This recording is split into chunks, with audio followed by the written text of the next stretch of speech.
sa mga negosyong may kinalaman sa teknolohiya, hindi rin nagpapahuli ang mga Pinoy. Tulad ng mga cellphone reloading station na talaga namang connect na connect sa kanilang mga suki. Sa panahon ngayon, isa na nga sa pangunahing pangangailangan natin ang cellphone. Kaya dapat lagi itong may load. At dito nakasilip ng pagkakataon ang iba nating mga kababayan para kumita. Ang V-Mobile, nakaisip ng paraan kung paanong sa pamamagitan lang ng isang telepono at isang SIM card, maaari nang makapagbenta ng load ng kahit anong network. Ano yan? Ang kaibahan nitong V-Mobile, gamit mo yung cellphone mo, makapagbebenta ka ng lahat ng klase ng prepaid, cards at saka electronic, para magkaroon ka ng negosyo. Taong 2008, nagsimula ng V-Mobile ang negosyong ito. Ang sistemang gamit nila, all-in-one load service, kaya one-stop shop ang kanilang serbisyo. Kailangan mo rito, at least meron kang cellphone, meron kang maliit na puhunan. Hindi mo kailangan ng malaki, although pwede rin maging malaki ang puhunan mo. Yan ay depende sa kung plano mo sa negosyo. Kung gumagamit ka ng internet, napakasimple lang gagawin mo. Pupunta ka sa aming www.loadextreme.ph. Tapos pag nakita mo na itong website nito, diba, yung online loading, kiklik mo, lalabas dyan yung aming dialog box. I-enter mo yung account mo, papasok mo. So, in this case, pipiliin ko na lang, papasok ko yung aking sekretong PIK. Tapos mamimili ako ng produkto. Tapos, lalagay ko yung cellphone number. Kiklik mo ngayon yung send load. Pag okay natin, yun na. Pero paano ka nga ba kikita sa negosyong ito?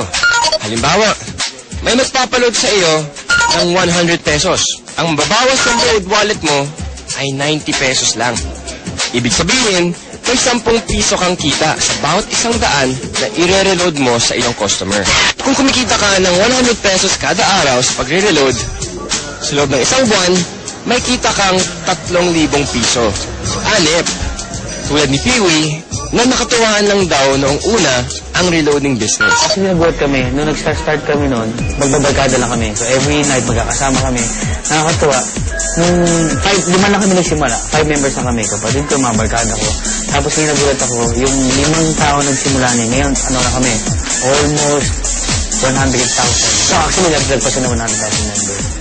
Ngayon, sa simpleng pagpindot-pindot lang daw niya ng cellphone, kumikita raw si Peewee ng mula 1,000 hanggang 5,000 piso kada linggo. Ano pang hinihintay niyo mga kapartner? Oras na para ang hilig niyo sa paggamit ng cellphone, pakinabangan niyo rin at maging isang maliit na negosyo. Kung mas pinili mo na lang manatili sa bahay ngayong summer, narito ang isang kapaki-pakinabang na tip. At dahil mainit ngayon, alam kong hindi nyo maiwasan na gamitin ang inyong mga aircon. Ito ang isang tip para makatipid kayo sa pagkonsumo ng kuryente. Ilagay sa timer mode ang aircon at iset sa 2 hanggang 3 oras lamang.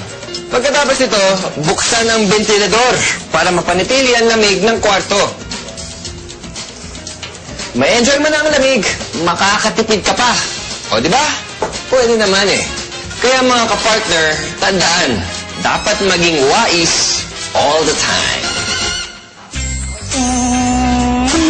Ano bang masasabi natin? Wala ako